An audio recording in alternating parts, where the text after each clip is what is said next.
Let's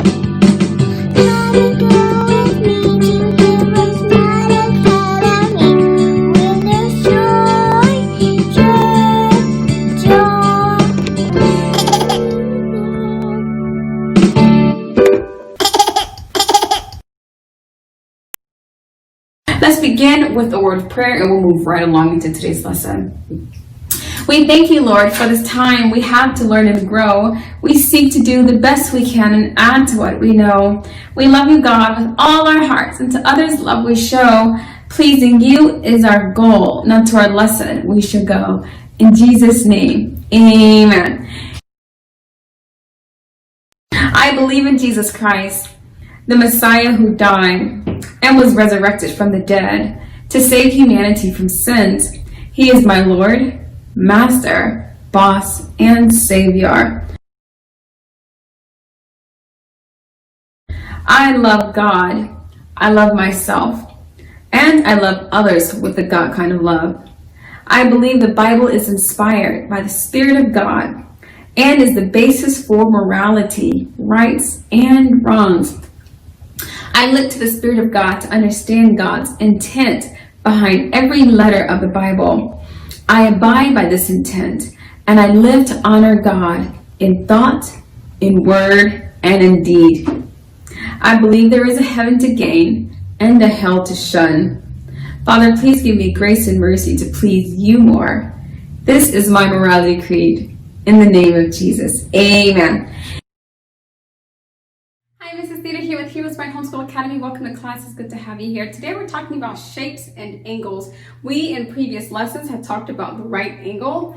The right angle triangle is a triangle that has a right angle, or you might say a square corner. And this is a particular shape that you'll see come up a lot, the right angle triangle, especially when you start talking about geometry, full-fledged middle school geometry. You'll see the right triangle come up a lot. But you should know that the right angle in general, a right angle is going to look, even if it's not connected as a triangle, this is the way a right angle line looks. And what you can do is go around in your own home with your own comfort of your own environment and look for right angled objects. You'll know it's right angled because it'll be a part of a perfect square.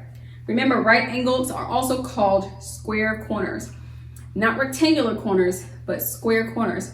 So look for objects in your home that are squares, and then do the outline, maybe with your finger, of the angle, and locate the right angle, which is going to be here at the angle point where the two lines meet. That's where the right angle is going to be.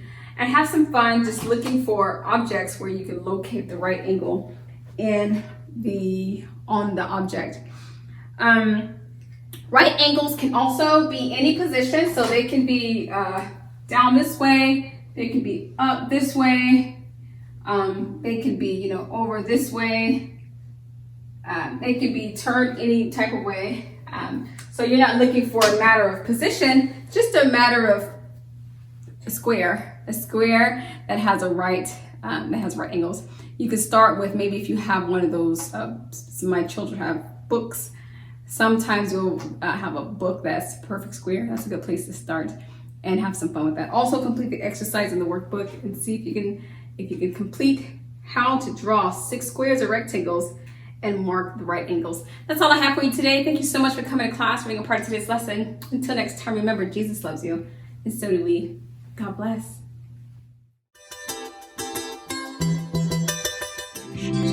I'll be your hero's buddy, and as you study with HeroesMart,